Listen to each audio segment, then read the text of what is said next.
Ahoy! This is the second episode of my crafting guide series. Today I'm going to show you the basics of the request system, formerly known as basic crafting. First of all, to open the interface you must talk to Croix in Portlux and select the request craft option. In the top left corner, that icon with the heart and the hammer shows the amount of MET you have.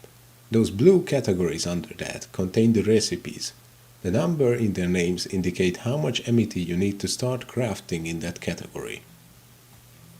If you open one of them, you can see the things that can be created. The white ones are already unlocked and the red ones cannot be crafted until you register the recipes for them. The registration fee shows what you need to do that. It's always a certain amount of Oz that can often be replaced with Croix tokens. I'll talk about getting those later. If you click the little star next to a recipe, it will be marked as a favorite. You can filter the recipes using those buttons up there. If you select any of the items, once again an example item will be shown in the picture to the left, and the ingredients you need will be shown next to that. Red means you don't have them in your inventory and white means you do. The little clock icon shows the amount of time it takes for the crafting results to be revealed, and under that you can see how many points of MET you're going to get for crafting. The good news is, you get that amount whether your craft is successful or failed.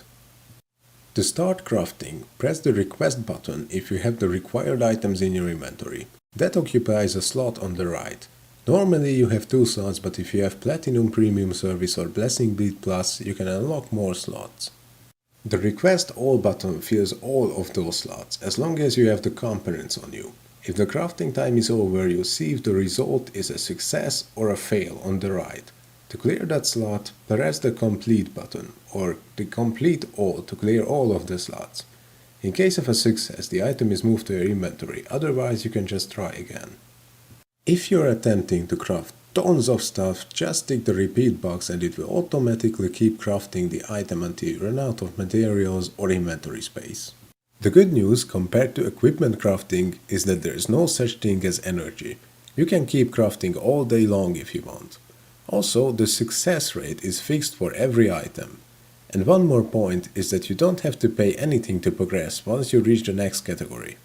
The bad news is that you can't craft anything that you don't have the MET for, and that you'll no longer gain MET for crafting items in a previous category. Also, registering the recipes might cost a fortune later on. Now, one last thing, I promised I'd tell you how to obtain Croix tokens. You have to talk to Croix once again and take the daily quest from her, called New Material Development Support. If you open the crafting window once again, at 0 MET, you'll see the item for the daily quest. You must spend 3 upgrade cores of highest grade for one of those tokens. You have 100% chance to succeed fortunately, and then you just have to turn in the quest. Due to that being a daily quest, you can only receive one of them each day, which is a major limiting factor when it comes to crafting items later on.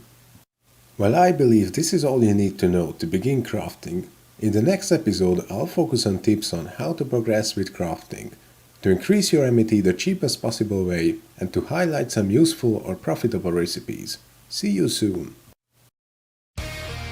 If you found this video helpful, please consider sharing it or subscribing to my channel.